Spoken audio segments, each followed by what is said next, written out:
All right, so today we are doing things a little differently just because it's the beginning of the holiday season. So today we're actually going to hear from 4 people and some of their stories about why they are thankful. So can we please invite our speakers for today, Josh, Randy, Connie, and Ray. Can you give them a round of applause?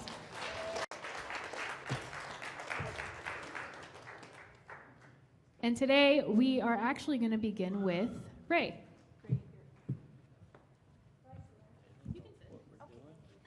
We're going to just sit down and hang out with Ray. I know, I want to. Hey, Ray, how's it going? Good, how are you? Are you thankful for anything? I'm thankful for a lot. Well, tell us about it. Sorry, I woke up sick yesterday, but there's a lot to be thankful for. And when Maudie asked me to do this, at first I said no. And me and Josh were on the same page. We're like, no, we don't want to do it. But, but as I was thinking, there's a lot that I have to be thankful for. But, there was one thing that stood out to me. Not the number one thing, but the most important thing that I was thankful for. And so when I was growing up, I didn't start going to church till I was 10. So before that, my parents were drug addicts and alcoholics, and they were finally saved when I was 10. And so we started going to church, and we started getting more involved into church, and it was amazing. And as I started getting older, I got into the youth group, and then unfortunately, as I started just diving into my youth group, my youth pastor was let go because he had a problem with alcohol. So after that, our youth group kind of just died, and I felt like I didn't have a place anymore in the church, or that I didn't really matter. The church I went to was really small. My dad had known the pastor since he was 4, and my grandparents went there, and a lot of my family went there, so everybody who went there were really family-oriented with one another, and it was a huge blessing to have them in my life. But as I started going down this path after the wrong path after my youth pastor was let go, and I didn't really feel poured into, or I was getting something out of church. I saw that my parents were getting more fired up in the church, and they started serving more. And as they were getting more involved, I was kind of drifting away. And I saw that my church family would just, at my church in Bakersfield, they would just huddle around my family, and they were there for them. And it wasn't until I got to college where I finally decided to look for another church and try to find my own faith and make my faith my own. And I started trying out different churches, and I went to a church in Anaheim called Eastside, and it's a mega church, so I didn't really feel plugged in there either, and I was just searching, and me and my best friend, we spent an entire summer searching for a church for us to get plugged into, and we wound up at Eastside once again, just because that's where we're comfortable at. And this is where I'm thankful comes in. In October of 2017, Maudie spoke at Hope's Chapel, and she had said something that I just agreed with, and I yelled at her from the audience, and she yelled back, and I emailed her. Then I think that very same day I emailed her, and she responded the next day. And I think within 2 weeks we had met up, and I had came here, and met with her, met with Randy, with Jill McKenzie for the first time, and all I gotta say is the first time I walked through this building, I felt the love and the warmth of this church. And but as I started my internship in January, I was kind of trying to move away from the church and be like, I can't do this anymore. I want to leave. I wasn't getting plugged in. I wasn't getting plugged in as I thought I was going to. And it wasn't until July, where I truly saw how good this church is and why I'm so thankful for Sunny Hills and for the people in it.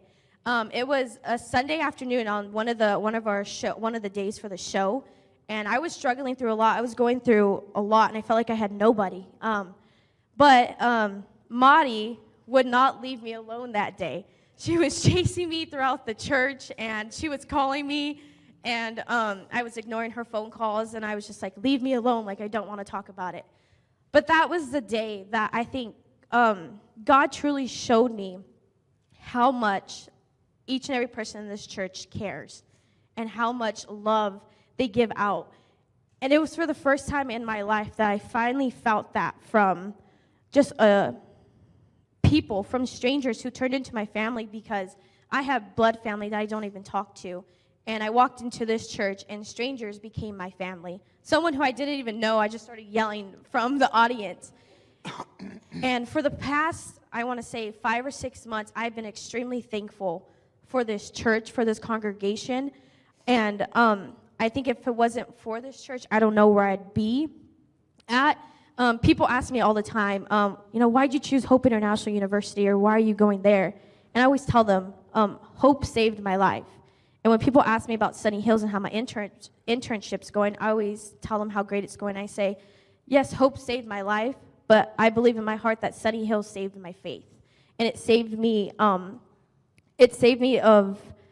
not going down the wrong path that God has given me. I feel like God led me here for a reason, and I'm beyond thankful for that. Even when times where I was trying to leave, like this one chased me down to make sure that I stayed and to make sure that I felt loved and that I was cared for and that I was needed, and that here in this church, in this place, that I have a voice and that I belong here.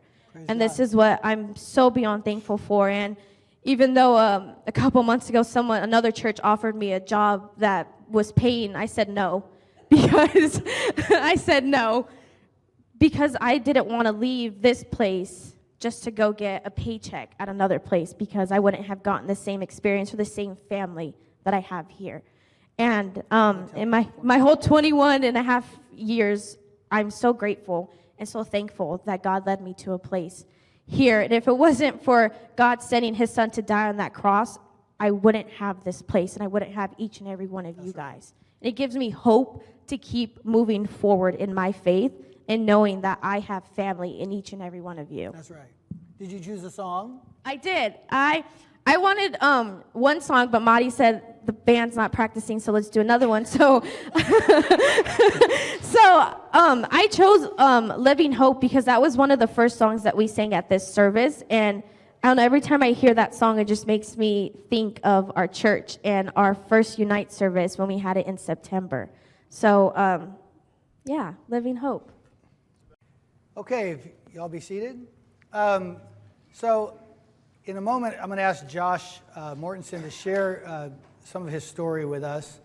But I want to tell you, and Josh will probably beat me up for this, it wasn't too long ago that we were thinking about having this service, and we were talking about people sharing their stories. And I said to Mark, you should ask Josh to share his story, because there was a time when he shared with me how God just kind of yanked him back and tackled him and chased him down and wouldn't let him go. And I thought, we need to hear that. We need to hear that testimony because it was powerful for him, but it's powerful for all of us to hear about God's love and that he won't let us go. And so the story, Josh, that was sort of about your grandma, right? Your great grandma, actually, right? Yeah, my great. All right, so that's what we're going to ask you about, is maybe share with us your journey of being tackled by God through great grandma. Yeah, well, I don't want to be up here, but I always find myself doing stuff that I don't really want to do because that's where God needs me. And I'm thankful for God that loved me even when I hated him, honestly. But through taking care of my grandma and the night that he called her home, in that house there was just such a peace and such a joy, and there was a presence in that house. I didn't actually see God, but there was something there that I can't deny, so I can never turn my back on him, even when I want to, even when I don't feel like there's nothing here for me.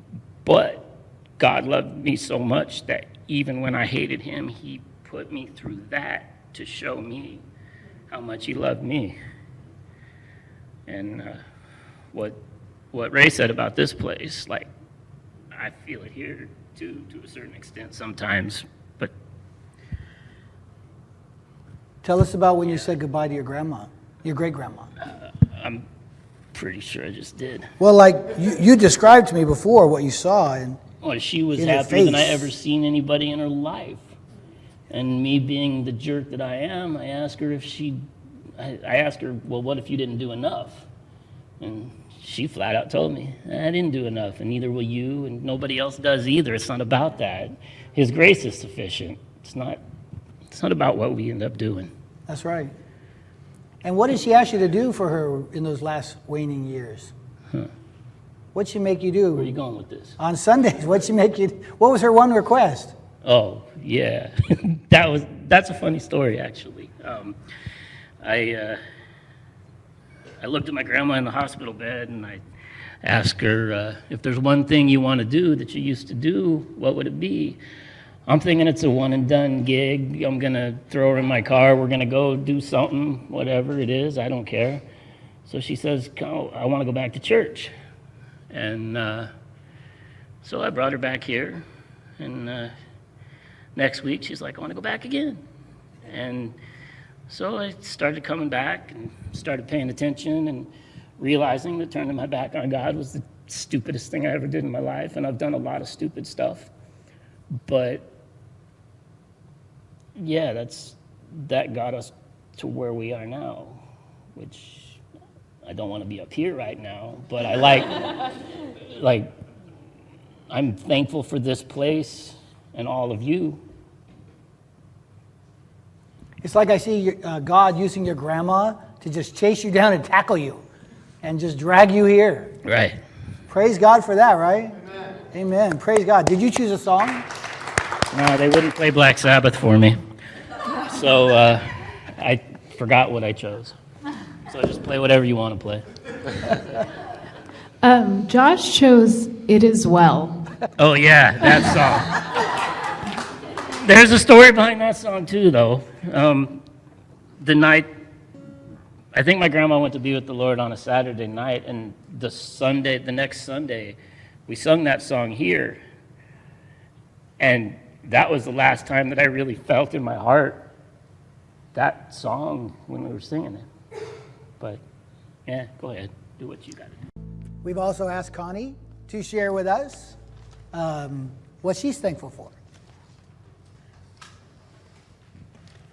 Okay, so most of you who know me know this is also not my comfort zone being up here, and I'm sure that Eric is laughing deep, deep inside because many years ago I promised him that I would never be here. And yet. And I'm talking about something ever slightly different because I have a hard time being normal. So rather than thankful, I'm going to talk about a time that I was very unthankful and how God moved me in ways I did not want to be moved.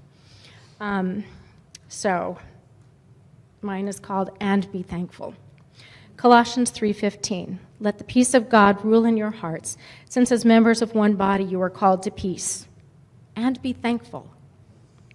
So when Marty asked me to talk about something I'm thankful for, my family topped my list. I could think of lots of things, big and small, including my goofy dogs that make me smile all the time. I know not everyone feels thankful at Thanksgiving or during the holiday season, but I decided to talk about a time that I did not feel thankful and how God's used that experience in my life. If you looked at my life, you would probably think, I'm pretty happy here. I have probably always wanted to live in California. How could I not, right? The sunshine, the mountains, the oceans. There's so much to do. It's a great place. But in 1998, moving to California was the very last thing that I wanted to do. 20 years ago. Hard to believe it's been that long, but Eric, Madeline, and I, and little unborn Sophie were living in Muncie, Indiana, and I was happy there.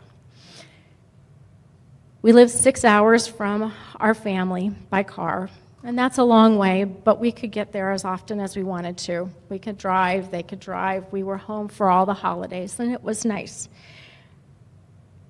We had a really nice church community who surrounded us, and I made some good friends Oh, Indiana is unbelievably affordable.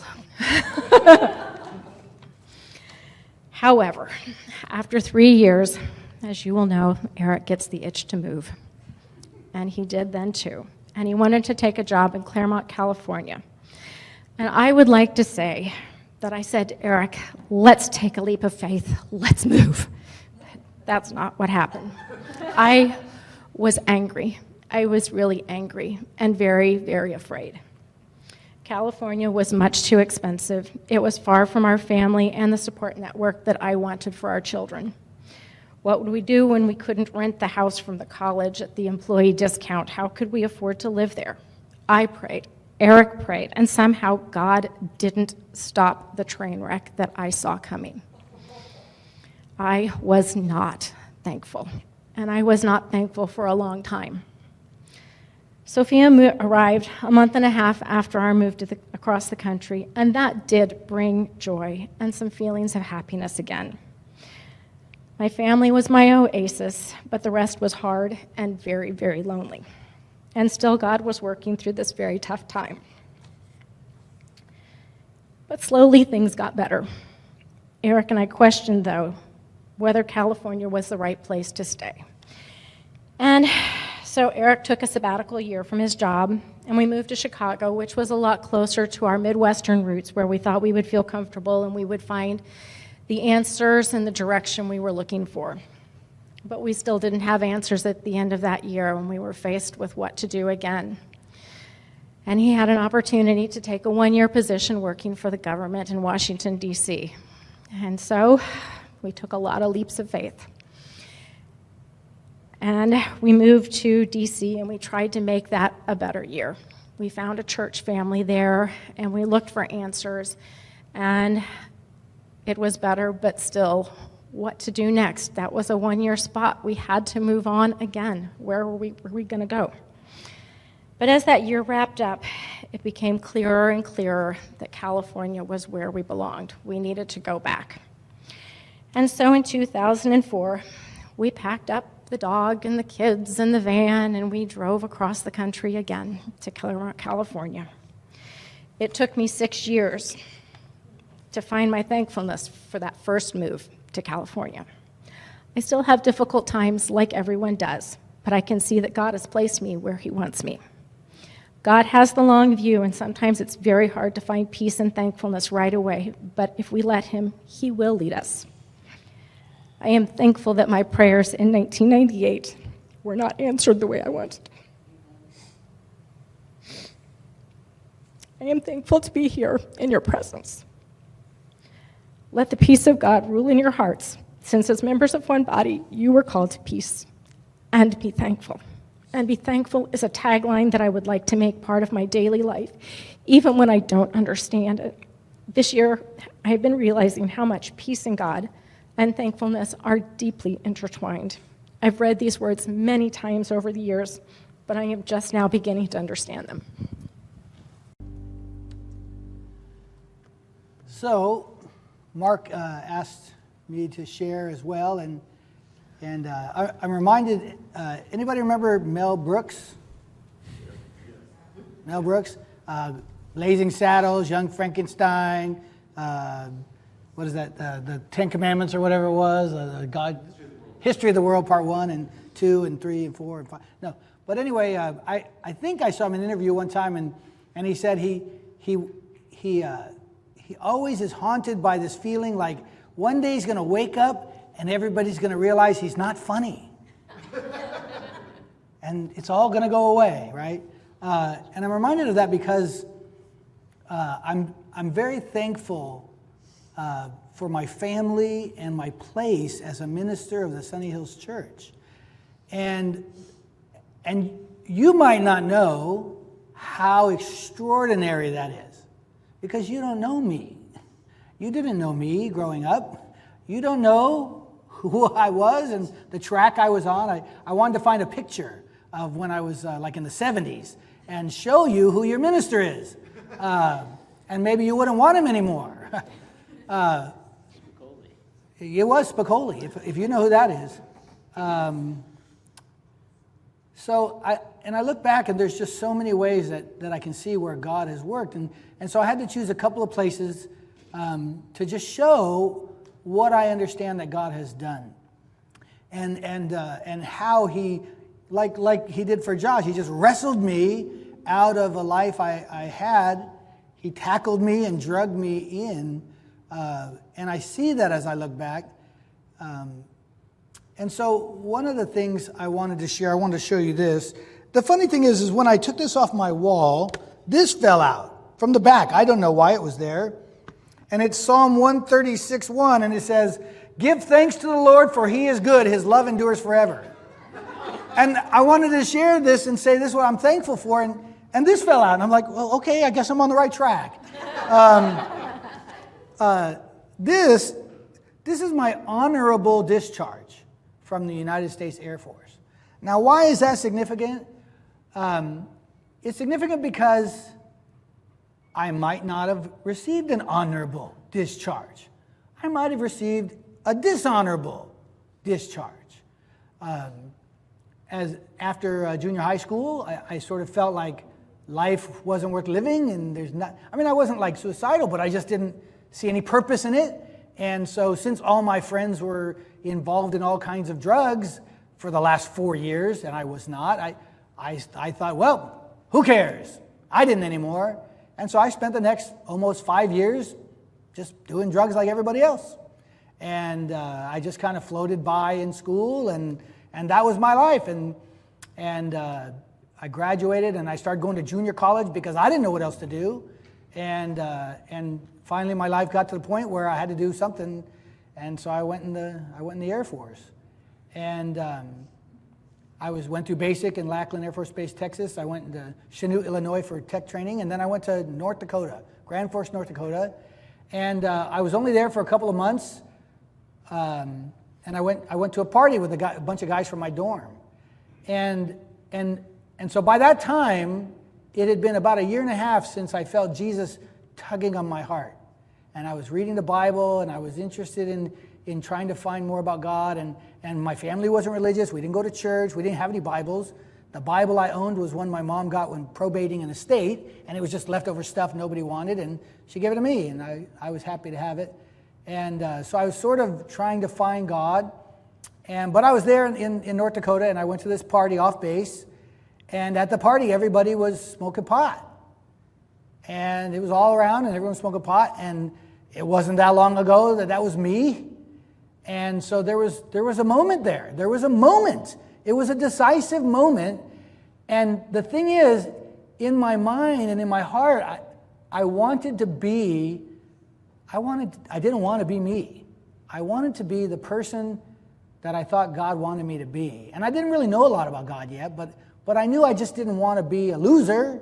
I didn't want to, be kicked out of the military for drugs. I mean, that's not who I wanted to be anymore.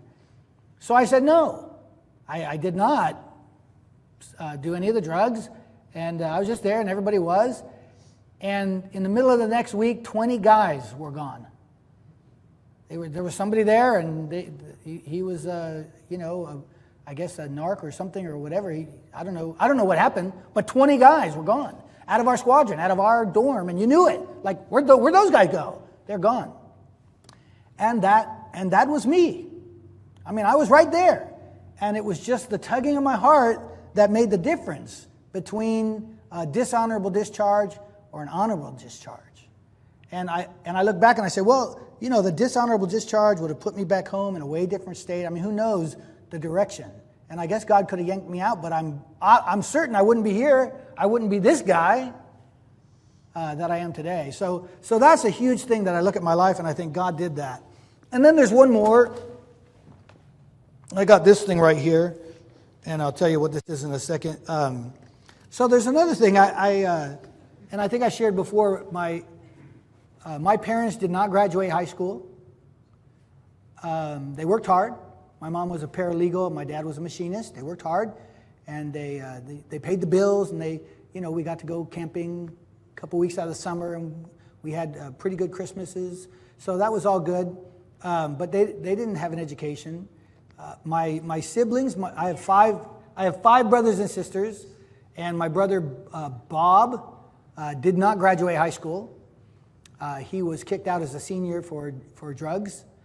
And the rest of my siblings graduated but never went on to college. And my situation was, as a senior in high school, I also, by the same narcotics officer, came to my fourth period class to bust me. And I don't know, but for the grace of God, God knew then he was going to yank me out. But somehow I was protected from my own stupidity. And I was not kicked out in my senior year of high school like my brother was. I should have been. That's the honest truth. I should have been, and I wasn't. And so I was able to go on and able to get in the Air Force, and I got out, and I went, and I started going to school. When I quit my job as a meat cutter, I started working as a youth minister. But the thing is, all my friends dropped out of school. They went to continuation, or they went to continuation and then dropped out.